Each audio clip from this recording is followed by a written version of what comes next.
The choice is always present. It is not a choice you make once in a grand, sweeping declaration. It is a choice you remake every hour. In the moment, you choose to open the book instead of turning on the screen. In the moment, you choose to save the difference instead of spending it. In the moment, you choose the honest word over the convenient one. In the moment, you choose to listen instead of waiting to speak. These are the threads that weave the fabric of your future. This is where the concept of identity becomes your most powerful tool. Do not see discipline as something you do. Begin to see it as something you are. You are not a person who is trying to be disciplined. You are a disciplined person. This shift is subtle but seismic.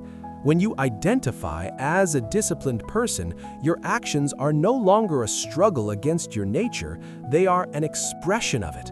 A disciplined person does not debate whether to get up early. That is simply what they do. A disciplined person does not argue with their budget, they follow it as a matter of course. The action flows from the identity. So ask yourself, who is the person that achieves the prosperity I desire? What does that person do each day? How does that person think? How does that person respond to setbacks? Then begin to act as that person would act.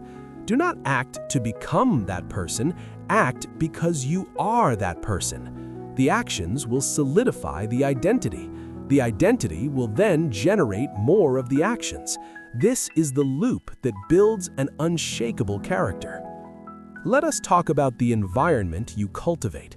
Discipline does not exist in a vacuum. It is either supported or sabotaged by your surroundings. You cannot expect to maintain a disciplined mind in a chaotic environment. You cannot expect focused work in a space filled with distractions. You cannot expect financial restraint when you are constantly bombarded with messages to spend. You must become the architect of your environment. This means making deliberate, often physical changes. It means designing a space for work that is clean, organized, and dedicated to that purpose. It means removing temptations from your immediate vicinity, whether that is unhealthy food from your pantry or distracting apps from your phone.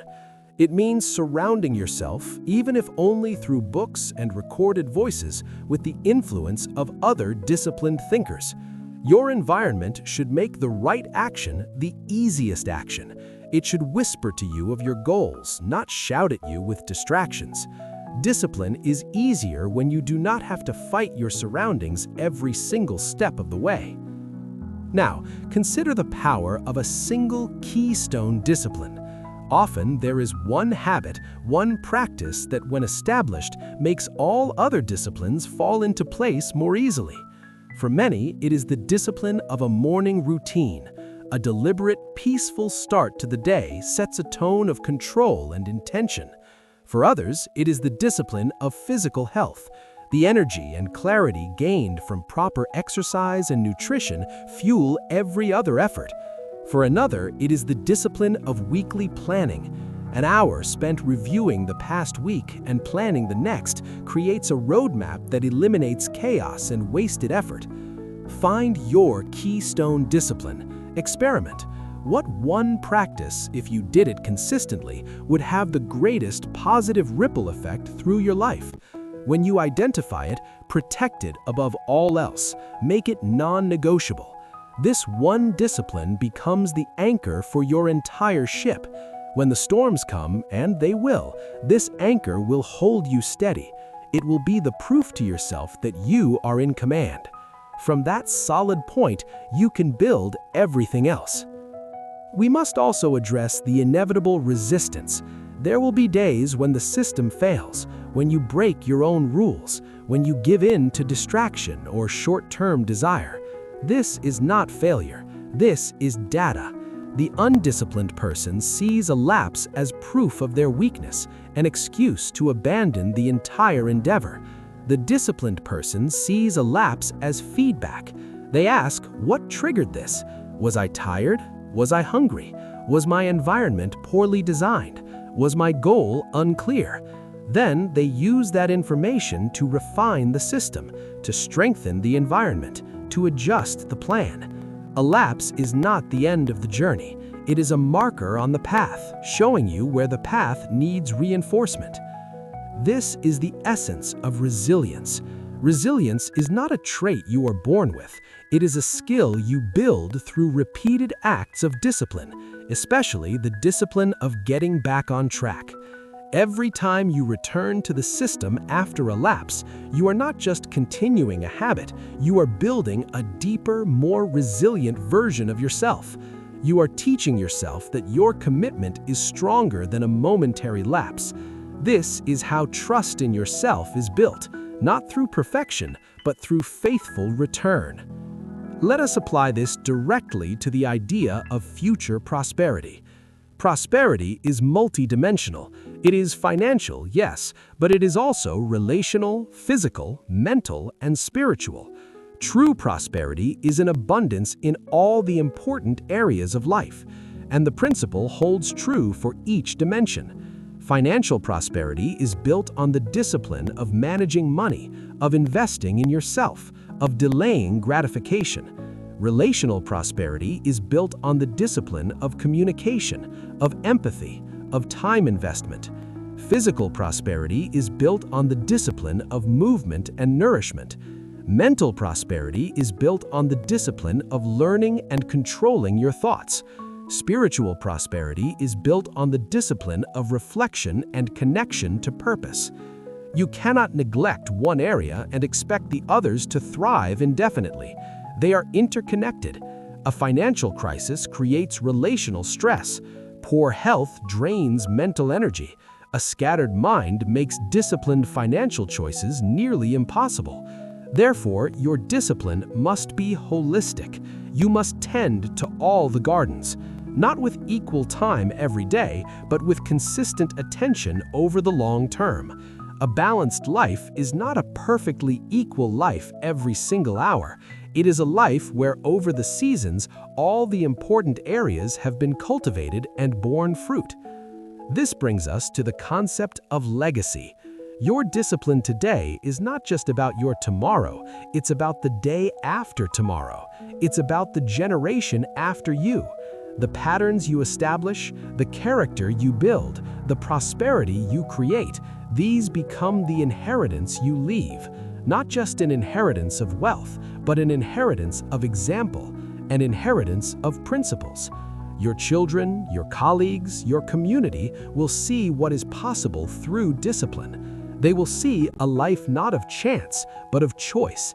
That is a legacy more valuable than any sum of money. It is a legacy of capability. Think of it as building a cathedral. The people who laid the foundation stones knew they would never see the finished spire. They would never stand in the completed nave, but they laid the stones with care anyway, because they were part of a story that stretched beyond their own lives. Your daily disciplines are those foundation stones. You may not see the full cathedral of your future prosperity in your lifetime, but you are building it, stone by stone, habit by habit, choice by choice. And those who come after you will build upon what you have laid, in ways you cannot even imagine. So, how do you begin when the task seems so vast? You begin with a single, simple, undeniable command. Start where you are, use what you have, do what you can. Don't wait for the perfect plan. Don't wait for Monday. Don't wait for the feeling. The most powerful discipline is the discipline of beginning, right now, in this moment. Look at your immediate surroundings. What is one thing you can put in order? One small task you can complete? One distracting item you can remove? Do that. That is the first stone. Then, tomorrow, place another. The sequence is not complex. It is learn, apply, evaluate, correct, persist. Start with learning one small principle. Apply it today. Evaluate it tonight. Correct it tomorrow. Persist for a week. You will hear voices, both internal and external, that will try to persuade you otherwise. They will say it's too hard. They will say it takes too long. They will point to others who seem to have succeeded without the work. Remember the oak tree.